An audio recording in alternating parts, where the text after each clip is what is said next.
What is the finished materials that goes into a bathroom renovation? Today, I'm at Besso Floor and Decor. This is my first stop where I take all my homeowner clients to select their finished materials. I'm going to go over exactly what they are, how much you can expect to spend, and what the different options are, all in this one roof. Let's go. First, we'll start with the vanity. This is going to be the biggest piece you see when you walk into a bathroom.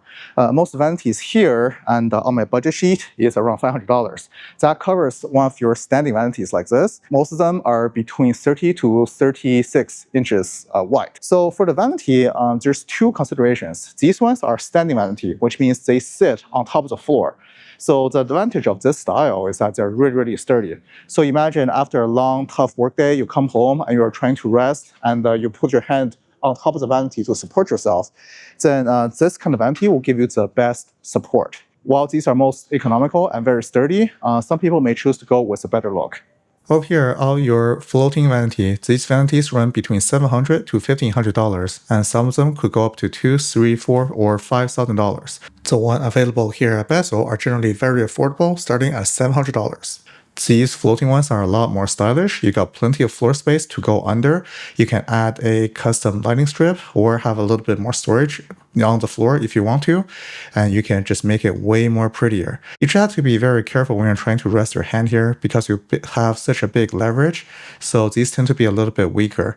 So if you have a little bit of more body weight, or if you got some kids, these may not be the option for you. But personally, I always recommend for most homeowners to spend a little bit extra money and go with this style.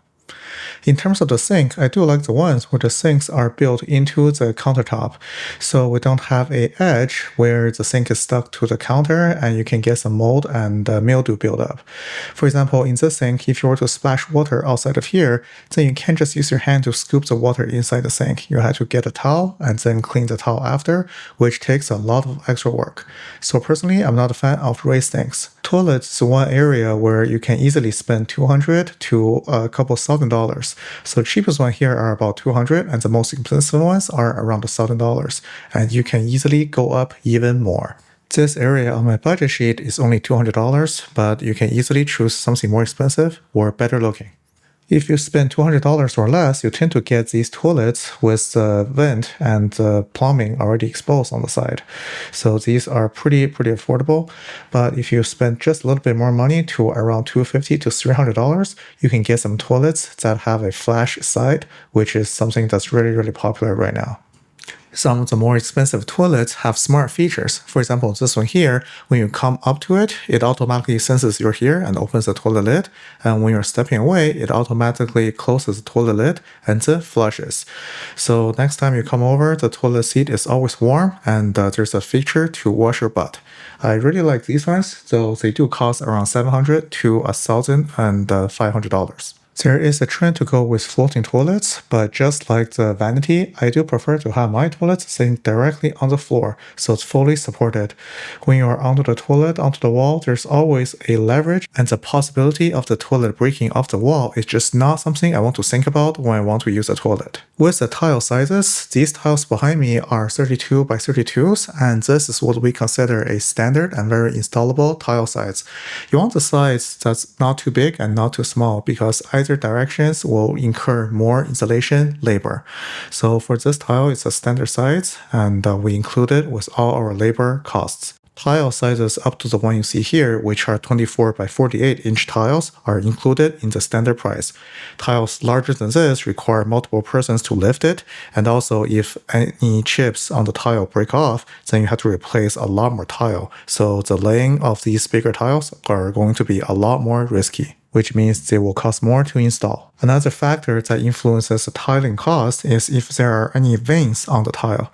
So most of these tiles have no veins on them, but for the ones where there is a very obvious vein going in any direction, then we can't just reuse the tile if we make any cut or if the tile is damaged during transit.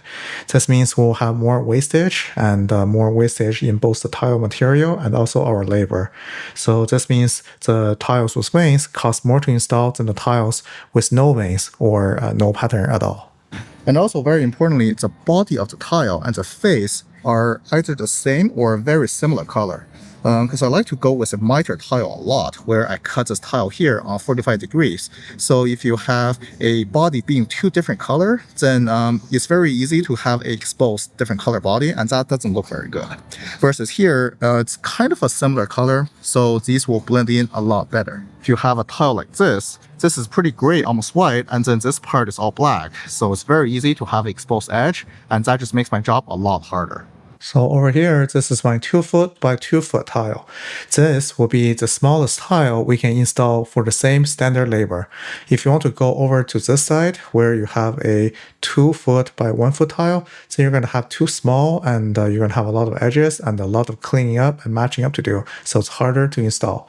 Tiling cost in a typical 5 by 8 foot bathroom, including the tiles on the wet area wall and dry area floor, will typically run around $1,500 at around $5 per square foot. I usually like to do showers a lot, where I make the entire shower on the tile. I never do any vinyl or fiberglass shower curbs. So the similar styles, they just look like a rental property. But sometimes people do like a tub, so in which case you can get a freestanding tub like this. It's a very, very common trend nowadays. You have multiple different shapes and sizes. You can also get alcove tubs where the tub and the shower take up the same amount of floor space. Whether you're going with a bathtub or a tile shower floor, budget around $1,000 to $1,500 for the base of your shower or tub. For a shower fixture and vanity fixture, you have a ton of different options. Different finishes, different color, different style, different shape. So I personally like these single lever ones where you only have to flip one lever and to control both the volume and the temperature. I don't really like the two lever ones. It just makes it a lot more tedious. So we have some shapes that are more square-ish and then some of the ones that are more rounded. I personally am very particular to this graphic one, right? You can have a matching shower fixture right up here. So this is personally my favorite here. You can also have matte black, chrome, brushed gold, and other finishes. The same kind of finish is available for these faucets for standing bathtubs. Shower fixtures typically run between $700 to $3,000. On the budget sheet, it's around $700. And then the vanity faucet will typically be around $100 to $150. For standing bathtub fillers, they're typically another $500 to $1,500. In terms of the shower glass, I generally like to go with a custom shower glass, but these ones are prefabricated and they're very, very affordable. So you can take a look here. Now, one thing I will say is these prefab so-called clear glass, they all have a green hue into it. So you can see how it's kind of a green. And for the custom shower glass, you can get the custom super white glass, which is very, very transparent, and you barely notice any difference in the glass at all. The cost to add a piece of glass to a alcove tub will be around $700 to $1,000. For most L-shaped shower glass, which take up more space and requires more glass vertically, you're going to be looking at between $1,500 to $2,500. If you want to go with a super transmissible and super white glass, the price of the shower glass will double. For the shower mirrors, we've got all kinds of different shape, different function. They mostly all have a light built into them nowadays, and there's going to be a defrost feature where you can heat up the mirror to not get any fog after you're done showering. These are budgeted for $200 but can easily go more. Finally, we're going to select these towel bars, toilet paper holders, and towel hooks. We got lots of different shapes and choices, and you can just find whatever you like here. This is such a small thing, so you just want to get something that matches everything.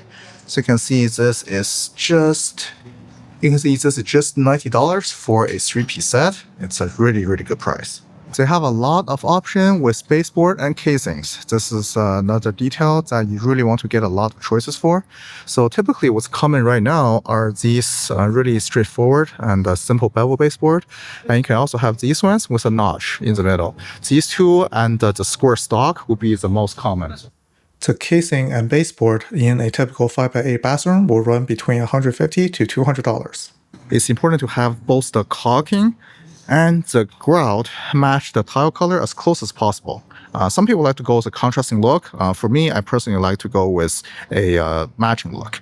So you got a whole bunch of options here. I usually like to go with a epoxy grout. So not these, but more of the ones here in a little bucket. To complement all the look, we have your tile profiles. These are what goes on the tile edges to cover it so you don't have an exposed edge. So over here at Besso, they have some standard colors, but I actually like to go with a different supplier where they have like 10 times more selection and 10 times more different sides. You can have these that match both the thickness and the color of the tile. Some people like to go with a fixture, so if you're going with all black or all gold fixtures, you may want to go with the same color tile profile. But for me, I like to go with a similar tile profile color to the tile itself. These are around $70 to $100. The thing I like the most about Besso is they also have a $50 design service. If you buy any material from them, the $50 becomes a credit, so it's essentially free. You get to go through a rendering of a standard bathroom, and you can see exactly how your tile, your shower fixture, and your vanity and toilet comes together, all in one space. Now, they do not customize this to your specific bathroom. You're only using a generic bathroom template, but still having the ability to see everything being put together in real time is a huge bonus. Thank you for watching this video through and learning exactly what finished material means. I take everybody to Besso as a first stop because they have all the materials under one roof. It's a very, very convenient location for us to get a basic understanding. If you're located in the Greater Toronto area and you're looking to build a forever lasting bathroom, then reach out to us at HandySolutions.ca where you can see customer reviews, pricing, detailed workmanship, and exactly what we stand for.